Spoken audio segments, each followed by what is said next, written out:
가끔은 모든 걸 내팽개치고 훌쩍 떠나고 싶은 기분이 듭니다. 이것저것 신경 쓰지 않고 숨어버리고 싶은 날도 있지요. 정신없이 바쁘게 돌아가는 일상에 너무 지치고 해야 할 일도 많아서 감당하기 힘듭니다. 누군가는 느리게 살기나 욜로 같은 방법을 찾기도 하고 명상이나 운동으로 마음을 다스리기도 합니다. 그렇게 무거워진 마음을 편하게 만들려고 애쓰지만 쉬운 일은 아닌 것 같습니다. 갑작스레 힘든 일이 한꺼번에 몰리거나 극심한 스트레스를 받을 때 저는 일단 차를 한 잔 마십니다. 잠시 모든 걸 내려놓고 어수선해진 마음을 다잡으며 여유를 찾는 거죠. 따뜻한 차를 한 모금씩 넘기면 천천히 온몸에 온기가 퍼집니다. 그렇게 따뜻하게 몸을 데우고 주변에 은은하게 퍼지는 향을 맡고 있으면 복잡하고 괴로운 마음이 찻잔 아래로 슬슬 가라앉으면서 문제의 실마리도 조금씩 보이는 것 같거든요. 차를 마시는 건 커피나 다른 음료를 마시는 행위와는 완전히 다른 것 같아요. 세상의 소란에서 잠시나마 벗어나 혼자만의 고요한 세계로 빠져드는 매력이 있지요. 그래서일까요?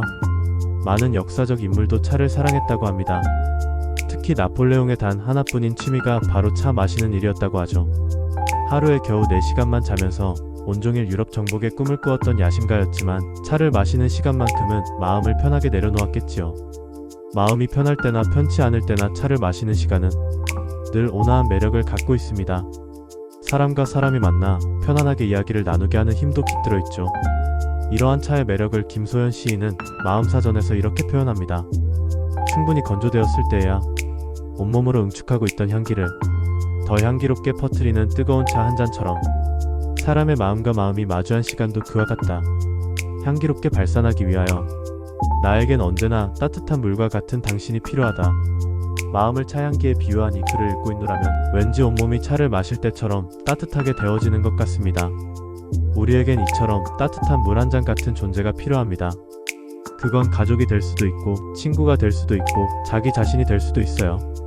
이 세상이 차가운 겨울처럼 느껴질 때 그런 존재와 따뜻한 차를 나누며 마음 편하게 이야기꽃을 피울 수 있다면 얼어붙은 마음도 조금은 녹일 수 있겠지요.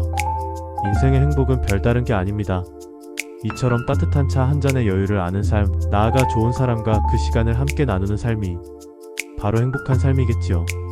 이렇게 사람들과 차를 나누는 일에 사회적 의미에 대해 말하는 책도 있는데 바로 인류학자 김연경의 사람, 장소, 환대입니다. 환대란 타자에게 자리를 주는 것 또는 그의 자리를 인정하는 것, 그가 편안하게 사람을 연기할 수 있도록 돕는 것, 그리하여 그를 다시 한번 사람으로 만들어주는 것이다. 사람이 된다는 것은 사회 안에 자리를 갖는다는 것 외에 다른 게 아니기 때문이다. 사람을 연기하려면 최소한의 무대장치와 소품이 필요하다. 이를테면 누군가를 초대할 수 있는 공간, 갈아입을 옷, 차주전자와 차를 살 돈 같은 것 말이다. 그러므로 환대는 자원의 재분배를 포함하기 마련이다. 이 책은 인간이라면 누구나 가지고 있는 존엄성이 서로에게 사람 대접을 할 때 생겨난다고 말합니다. 단지 법전에 쓰인 관념적이고 상투적인 문구가 아니라는 거죠. 모든 인간이 존엄하다고 말할 수 있으려면 실제로 그렇게 되도록 기본적인 의식주뿐만 아니라 차주전자를 사고 다른 사람을 초대해 차 한 잔을 나누는 인간적인 행위를 할 수 있도록 사회가 보장해야 한다고 말하고 있습니다. 이처럼 우리가 환대를 받고 환대를 할 수 있는 사회일 때에야 비로소 인간의 존엄성을 말할 수 있다는 메시지가 마음속 깊이 다가왔습니다. 다시 마음사전의 이야기로 돌아가면 김소연 시인은 이 책을 쓰기 위해 100개가 넘는 낱말들을 모아 수첩에 적었다고 합니다. 미세한 차이를 지닌 낱말까지 다 적으니 무려 1000가지가 넘었다고 하는데 마음을 표현하는 말이 이렇게나 많다는데 놀랐습니다. 저는 이 책을 읽으며 모두가 각자의 마음사전을 써보는 건 어떨까 하는 생각을 했습니다. 거기에는 힘들고 괴로운 마음도 담기겠지요. 각자의 마음사전을 정리하면서 자기 마음을 정확히 알고 단단하게 만드는 훈련을 해보는 거죠. 따뜻한 차 한 잔을 곁들이면서요.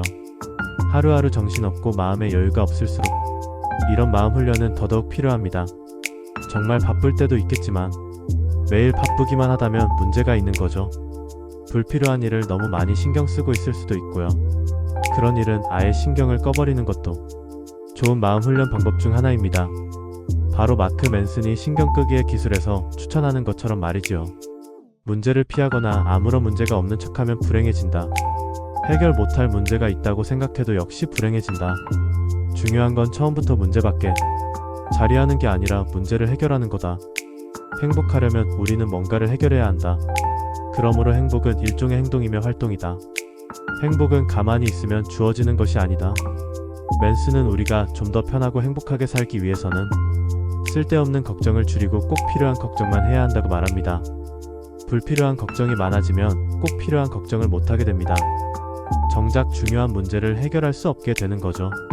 그렇게 외면해버린 걱정거리는 나중에 눈덩이처럼 불어나서 다시 돌아오더라고요.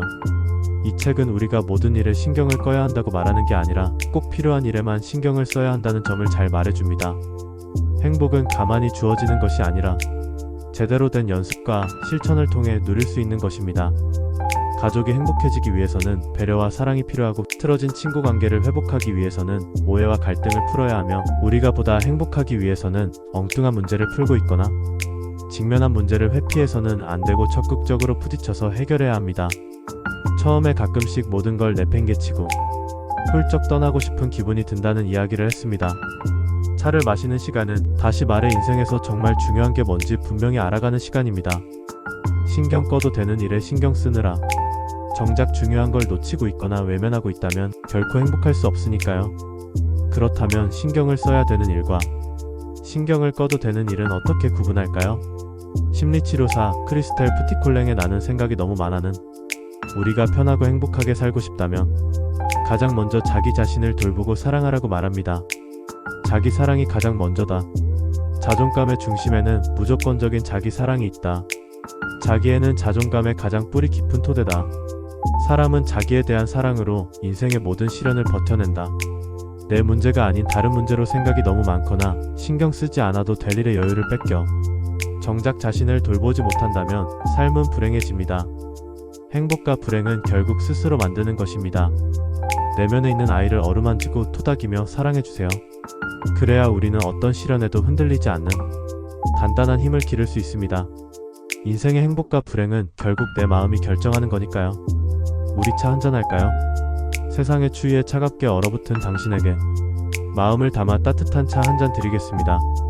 비록 모든 걱정을 털어낼 순 없겠지만 그 차 한 잔으로 작은 여유와 행복을 찾기를, 그래서 세상을 다시 씩씩하게 살아갈 용기를 찾기를.